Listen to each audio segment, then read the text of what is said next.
नमस्कार दोस्तों, स्वागत है आपका आज के मुख्य समाचार में, जिसमें सबसे पहली और बड़ी खबर में आपको बताएंगे कि दिल्ली बीजेपी अध्यक्ष आदेश गुप्ता के घर बुलडोजर चलाएगी आम आदमी पार्टी, दे दिया अल्टीमेटम। दूसरी बड़ी खबर में जिक्र होगा कि पीएम मोदी की उज्ज्वला योजना पर महंगाई पड़ी भारी, सिलेंडर नहीं भरा पा रहे हैं इतने करोड़ लोग।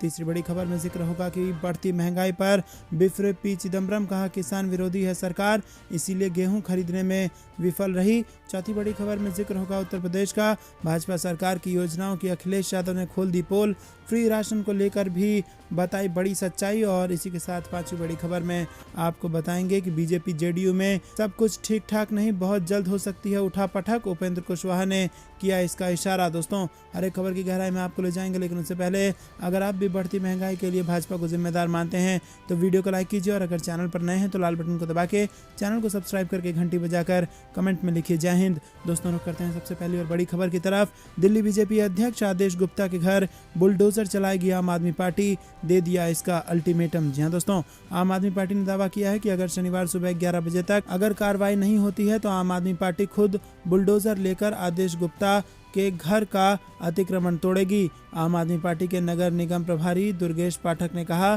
कि पूरी दिल्ली में बीजेपी ने तबाही मचा रखी है। दिल्ली वालों को उनके लोग धमका रहे हैं कि 5-10 लाख दो वरना घर तोड़ देंगे। गरीबों, अनऑथराइज्ड कॉलोनियों, जे कॉलोनियों में रहने वालों के घर तोड़े जा रहे हैं, लेकिन एक भी बीजेपी नेता या एमसीडी के कर्मचारी के घर पर बुलडोजर नहीं चला, जिन्होंने मिलकर ये सब अवैध निर्माण कराया है। उन्होंने कहा कि आदेश गुप्ता के घर पर अवैध निर्माण हुआ है, उन्होंने अतिक्रमण किया है, स्कूल की ज़मीन पर कब्जा करके उन्होंने अपना ऑफिस बनाया है। हमने मेयर और कमिश्नर को आधिकारिक तौर पर शिकायत की है, लेकिन उनकी हिम्मत कार्रवाई करने की नहीं हो रही है। इसी बीच दिल्ली के मुख्यमंत्री अरविंद केजरीवाल ने बीजेपी शासित नगर निकायों द्वारा चलाए जा रहे अतिक्रमण विरोधी अभियान पर चर्चा के लिए आम आदमी पार्टी विधायकों की बैठक बुलाई है। बैठक सुबह 11 बजे केजरीवाल के सिविल लाइंस स्थित आधिकारिक आवास पर होगी। दोस्तों, रुक करते हैं अगली बड़ी खबर की तरफ। पीएम मोदी की उज्ज्वला योजना पर महंगाई भारी, सिलेंडर नहीं भरा पा रहे हैं इतने करोड़ लोग। जी हां दोस्तों, प्रधानमंत्री नरेंद्र मोदी की सरकार उज्ज्वला योजना को अपनी बड़ी उपलब्धियों में से एक बताती है। यहां तक कि हालिया विधानसभा चुनाव में और खासकर उत्तर प्रदेश में भाजपा के बेहतर प्रदर्शन से भी कई एनालिस्ट ने इस योजना को जोड़ा। अब एक आरटीआई में इस योजना से जुड़े दिलचस्प आंकड़े सामने आए हैं, जो इसकी सफलता को लेकर कई सवाल खड़े करते हैं। आरटीआई में मिली जानकारी के अनुसार प्रधानमंत्री उज्ज्वला योजना के करोड़ों लाभार्थी सिलेंडर नहीं भरवा रहे हैं। आरटीआई एक्टिविस्ट ने तीनों सरकारी तेल विपणन कंपनियों, Indian oil corporation limited, Hindustan petroleum corporation limited और भारत पेट्रोलियम कॉरपोरेशन लिमिटेड से लाभार्थियों को लेकर कुछ सवालों के जवाब मांगे थे। कंपनियों ने आरटीआई के जवाब में जो आंकड़े दिए हैं, उनसे पता चलता है कि पिछले फाइनेंशियल ईयर में यानी अप्रैल 2021 से मार्च 2022 के दौरान 90 लाख लाभार्थियों ने एक बार भी सिलेंडर नहीं भराया। इनके अलावा 1 करोड़ से ज़्यादा लाभार्थियों ने पूरे साल के दौरान सिर्फ 1 सिलेंडर भरवाया। दोस्तों, रुक करते हैं अगली बड़ी खबर की तरफ। बढ़ती महंगाई पर बिफरे पी चिदम्बरम, कहा किसान विरोधी है सरकार, इसीलिए गेहूं खरीदने में रही फेल। जी हां दोस्तों, आपको बता दें कि कांग्रेस के वरिष्ठ नेता पी चिदम्बरम ने भारतीय अर्थव्यवस्था की स्थिति पर गंभीर चिंता जताते हुए शनिवार को कहा कि वैश्विक और स्थानीय घटनाक्रमों के मद्देनज़र ये जरूरी हो गया है कि उदारीकरण के 30 साल के बाद अब आर्थिक नीतियों को फिर से तय करने पर विचार किया जाए। पूर्व वित्त मंत्री ने केंद्र सरकार से यह आग्रह भी किया कि राज्यों की खराब वित्तीय स्थिति के मद्देनज़र माल एवं सेवा कर की क्षतिपूर्ति की मियाद अगले 3 वर्षों के लिए और बढ़ा दी जाए। उन्होंने कहा कि अब केंद्र एवं राज्यों के राजकोषीय संबंधों की भी समग्र समीक्षा किए जाने की जरूरत है। रुक करते हैं अगली बड़ी खबर की तरफ। भाजपा सरकार की योजनाओं की अखिलेश यादव ने खोल दी पोल, फ्री राशन को लेकर के भी बता दी ये बड़ी सच्चाई। जी हाँ दोस्तों, आपको बता दें कि समाजवादी पार्टी के राष्ट्रीय अध्यक्ष अखिलेश यादव ने कहा कि चुनाव के बाद रोजमर्रा के उपयोग की हर वस्तु महंगी होने के कारण आम आदमी की गुजर बसर बेहद मुश्किल हो गई है। देश और प्रदेश में इस स्थिति से भाजपा की सरकार के गरीब और किसान हितैषी होने के झूठे दावों की पोल खुल गई है। अखिलेश यादव के हवाले से शनिवार को सपा की ओर से जारी बयान में उन्होंने कहा कि चुनाव से पहले किसानों की आय दोगुनी करने, उनका सम्मान करने तथा गरीबों के चूल्हे ठंडे न होने देने के बड़े बड़े ऐलान किए गए थे। प्रधानमंत्री गरीब कल्याण अन्न योजना में गेहूं का कोटा रद्द करने का निर्णय हो गया है। जून महीने से गरीबों को गेहूं की जगह चावल बटेगा। अभी तक 3 किलो गेहूं और 2 किलो चावल बांटने का ढिंढोरा पीटा जा रहा था। दोस्तों रुक करते हैं अगली बड़ी खबर की तरफ। बीजेपी जेडीयू में सब कुछ ठीक ठाक नहीं, बहुत जल्द हो सकता है उठापटक, उपेंद्र कुशवाहा ने किया इसकी तरफ इशारा। जी हाँ दोस्तों, आपको बता दें बिहार से बड़ी खबर आ रही है। बिहार में जातीय जनगणना को लेकर जारी सियासत अब राजनीतिक रंग लेने जा रही है। बिहार में जेडीयू और बीजेपी में इस मामले को लेकर सब कुछ ठीक नहीं चल रहा है। अभी कृषि मंत्री अमरेंद्र प्रताप सिंह के उस बयान को 24 घंटे नहीं बीते जिसमें उन्होंने तेजस्वी के इशारे पर सरकार नहीं चलने देने की बात कही थी। उसके तुरंत बाद उपेंद्र कुशवाहा इस मामले पर मैदान में कूद चुके हैं। मसला अब धीरे धीरे नीतीश कुमार के हाथों से निकलकर जेडीयू के अन्य नेताओं के बयानों में उलझता जा रहा है। बीजेपी का भी अपने नेताओं पर कंट्रोल नहीं है और उपेंद्र कुशवाहा ऐसे भी नीतीश कुमार की किसी बात से ठीक उल्टा ही करते हैं। दोस्तों रुक करते हैं अगली बड़ी खबर की तरफ। जिला अध्यक्ष बोले ओबीसी आरक्षण खत्म करने का षड्यंत्र रच रही है भारतीय जनता पार्टी। जी हाँ दोस्तों, भाजपा की मध्य प्रदेश सरकार जानबूझकर ओबीसी वर्ग के आरक्षण को खत्म करने का षड्यंत्र कर रही है। तभी तो विगत 2 वर्षों में इस पर सरकार ने कोई कार्रवाई नहीं की और जब सुप्रीम कोर्ट ने निकाय चुनाव बिना ओबीसी आरक्षण के कराने का निर्णय दिया तब जाकर शिवराज सरकार की नींद टूटी। अपनी जमीन खिसकती देख सरकार ओबीसी वर्ग की हितैषी बनने की नौटंकी कर रही है। ये बात जिला कांग्रेस अध्यक्ष एवं भीकनगांव विधायक झूमा सोलंकी ने शनिवार को मीडिया को संबोधित करते हुए कही। सोलंकी ने बताया कि 2003 में कांग्रेस की सरकार ने ओबीसी का आरक्षण 14% से बढ़ाकर 27% किया था, लेकिन उसके बाद से बनी भाजपा सरकार ने अगले 15 वर्षों में अदालतों में खराब पैरवी करके ओबीसी के 27% आरक्षण को समाप्त हो जाने दिया। 2018 में जब कमलनाथ के नेतृत्व में कांग्रेस की सरकार बनी तो सरकार ने ओबीसी को एक बार फिर से 27% आरक्षण दिया। रुक करते हैं अगली बड़ी खबर की तरफ। राहुल गांधी की लीडरशिप और 50% अहम पोस्ट पर युवा नेता, एमएसपी जातीय जनगणना पर एग्रेसिव मोड। जी हाँ दोस्तों, आपको बता दें उदयपुर में जारी चिंतन शिविर के दूसरे दिन कांग्रेस खेमे से बड़ी खबर सामने आई है।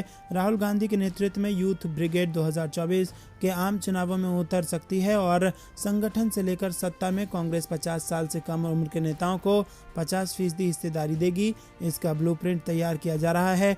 वहीं इस बार पार्टी कई मुद्दों को नए सिरे से जनता के पास ले जाएगी।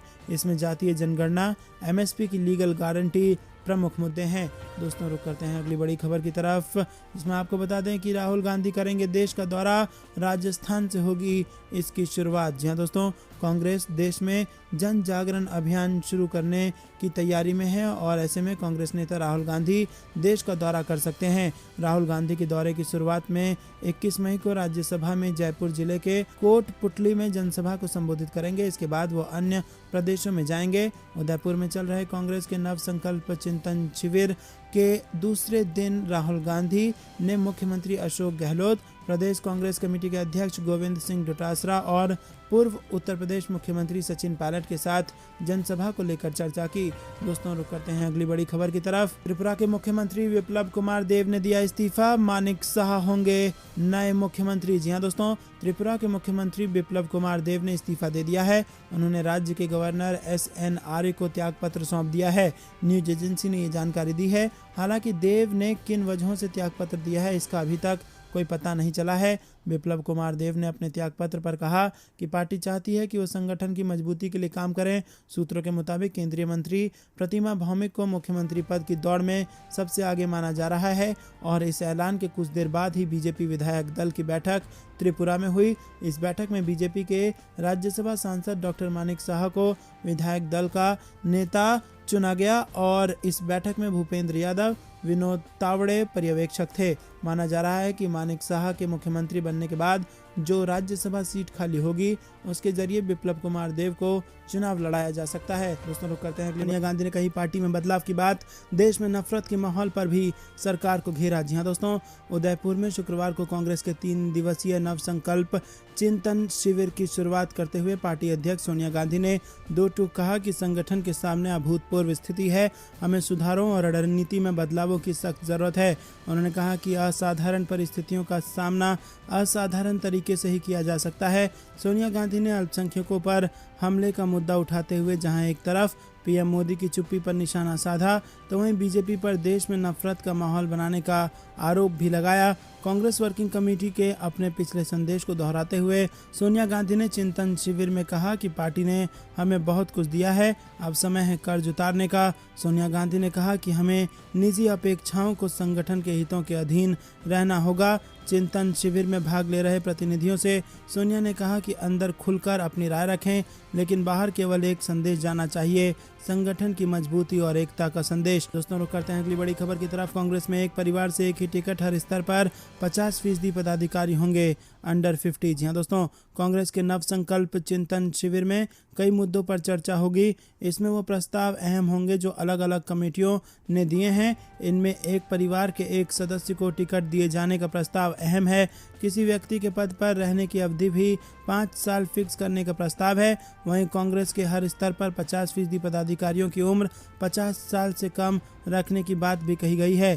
कांग्रेस ने चिंतन शिविर के लिए महत्वाकांक्षी प्रस्ताव तैयार किया है और इसके तहत कोई भी नेता 5 साल से अधिक किसी पद पर नहीं रहेगा। इतना ही नहीं, किसी पैराशूट उम्मीदवार को भी टिकट नहीं मिलेगा। नेताओं के रिश्तेदारों को पहले 5 साल तक पार्टी में काम करना होगा, उसके बाद ही उन्हें टिकट मिल सकेगा। इस फैसले को पार्टी पर लगने वाले परिवारवाद के आरोप का जवाब बताया जा रहा है। दोस्तों, रुक करते हैं अगली बड़ी खबर की तरफ। पटना हाईकोर्ट ने सहारा प्रमुख सुब्रत राय को पेश करने का दिया आदेश, सुप्रीम कोर्ट ने लगाई रोक। जी हाँ दोस्तों, आपको बता दें कि सहारा इंडिया के सुब्रत रॉय शुक्रवार को पटना हाईकोर्ट में पेश नहीं हो पाए। अदालत ने उन्हें किसी भी हाल में पेश होने का आदेश दिया था, लेकिन बीमारी का हवाला देकर आने से इनकार कर दिया तो कोर्ट ने नाराजगी जताई। नाराज हाईकोर्ट ने बिहार, दिल्ली और उत्तर प्रदेश के डीजीपी को सुब्रत राय को पेश करने का आदेश दिया है और अगली सुनवाई 17 मई को होगी। इधर सुप्रीम कोर्ट ने अगले आदेश तक अंतरिम रोक लगा दी है। मामले में अगली सुनवाई 19 मई को होगी। बता दें कि एक दिन पहले पटना हाईकोर्ट ने सख्त लहजे में सुब्रत राय के वकील से कहा था कि सुब्रत राय कोर्ट से बड़े नहीं हो सकते, उन्हें हर हाल में आना ही होगा। दोस्तों, रुक करते हैं अगली बड़ी खबर की तरफ। नरेंद्र मोदी पर निर्भरता बीजेपी की सबसे बड़ी कमजोरी, बोले प्रशांत किशोर। 2024 के लिए सबसे मुफीद पार्टी कौन, इस सवाल का नहीं दिया जवाब। जी हाँ दोस्तों, आपको बता दें कि जब उनसे पूछा गया कि 2024 में देश का नेतृत्व करने के लिए कौन सी पार्टी सबसे बेहतर होगी, तो वो इस सवाल को मुस्कुराते हुए टाल गए और कहा कि इसका फैसला जनता को करने दीजिए, चुनाव तो इसीलिए होते हैं और मत भी गुप्त रखा जाता है। रुक करते हैं अगली बड़ी खबर की तरफ। बीजेपी जेडीयू के बीच क्रेडिट लेने की होड़, सरकारी कार्यक्रम के बैनर से मुख्यमंत्री नीतीश कुमार को कर दिया आउट। जी हाँ दोस्तों, बिहार एनडीए में जेडीयू और बीजेपी के बीच अंदरूनी विवाद अब खुलकर सामने आने लगा है। बीजेपी ने एक सरकारी कार्यक्रम के पोस्टर से सूबे के मुख्यमंत्री नीतीश कुमार का चेहरा आउट कर दिया है और इसको लेकर सियासी पारा हाई है।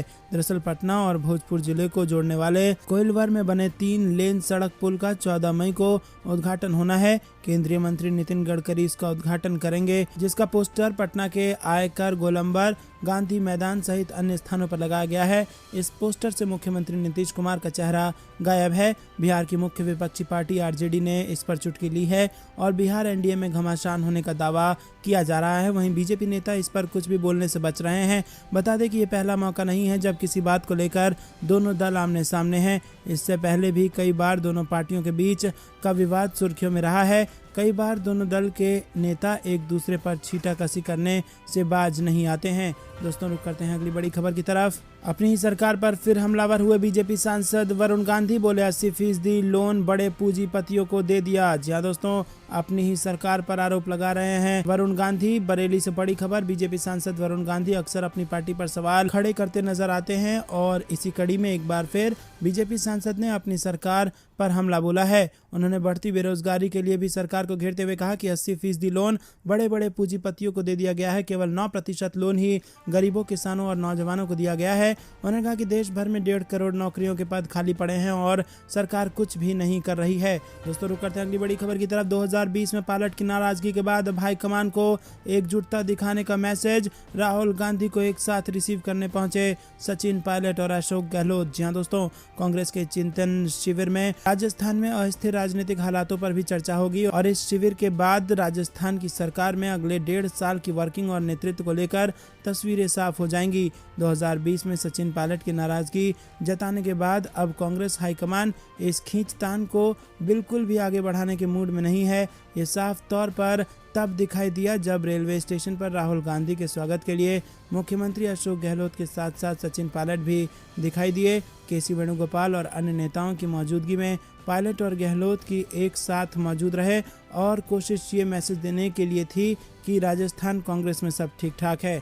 दोस्तों, रुक करते हैं अगली बड़ी खबर की तरफ। कश्मीरी पंडित की हत्या को लेकर शिवसेना नेता संजय राउत ने केंद्र सरकार को घेरा और दिया बड़ा बयान। जी हां दोस्तों, मध्य कश्मीर में आतंकवादियों द्वारा एक कश्मीरी पंडित की गोली मारकर हत्या कर दिए जाने के एक दिन बाद शिवसेना के नेता संजय राउत ने शुक्रवार को कहा कि अनुच्छेद 370 निरस्त किए जाने के बाद भी यदि ये समुदाय सुनिश्चित नहीं है तो केंद्र को कठोर कदम उठाने की आवश्यकता है।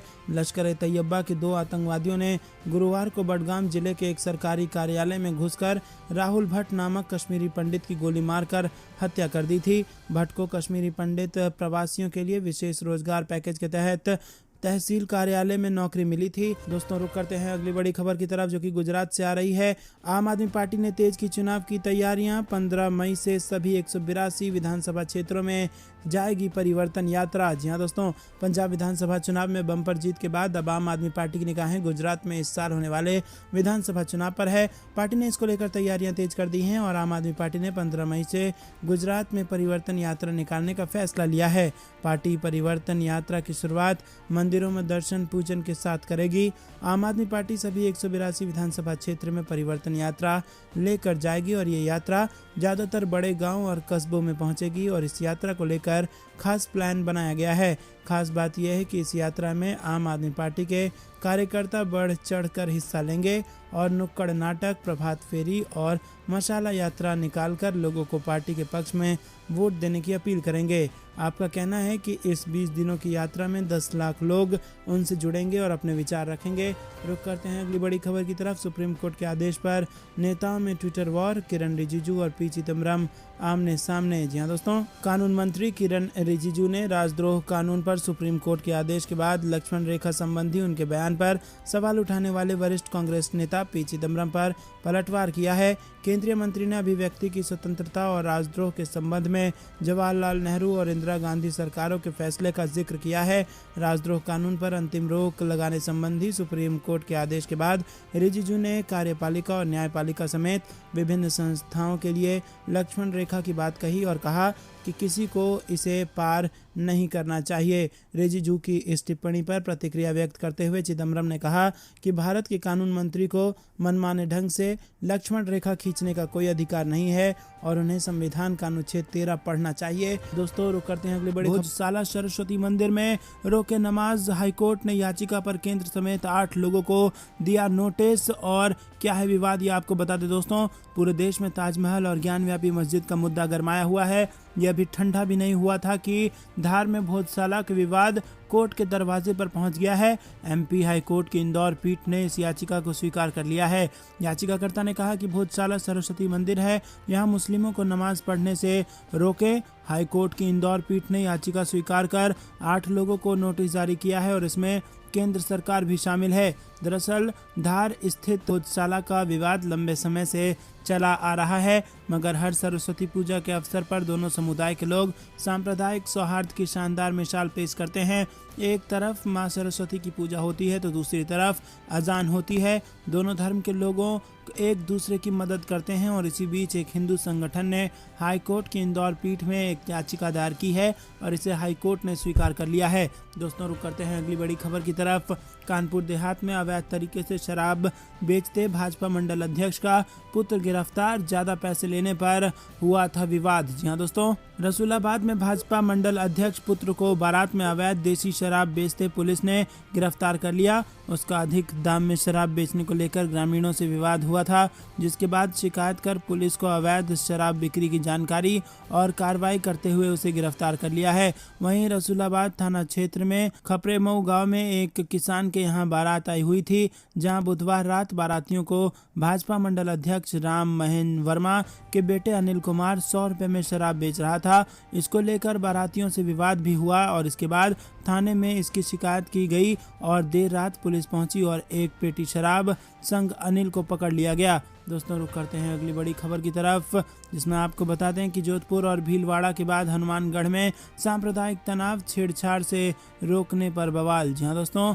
राजस्थान के हनुमानगढ़ जिले के नौहर शहर में दो समुदायों में झड़प के बाद इलाके में तनाव बढ़ गया है। इस झड़प में विश्व हिंदू परिषद के ब्लॉक अध्यक्ष सतवीर सहारन घायल भी हुए हैं। तनाव के बाद जिला प्रशासन ने हनुमानगढ़ जिले के नौहर समेत 2 अन्य शहरों में इंटरनेट सेवाओं को बंद कर दिया गया है। वहीं पुलिस ने बताया कि सहारन को चोट आई है और उन्हें इलाज के लिए जिला अस्पताल रेफर किया गया है। नौहर के एडिशनल एसपी सुरेश जांगी ने कहा कि 2 समूह के बीच मामूली झड़प हुई, जिसमें एक व्यक्ति सतवीर घायल हो गया और उसे अस्पताल ले जाया गया। तो दोस्तों, ये थी दिन भर कुछ बेहतरीन और बड़ी खबरें। तक बने रहने के लिए बहुत बहुत धन्यवाद। देख रहे थे आपका अपना चैनल। जय हिंद, जय भारत।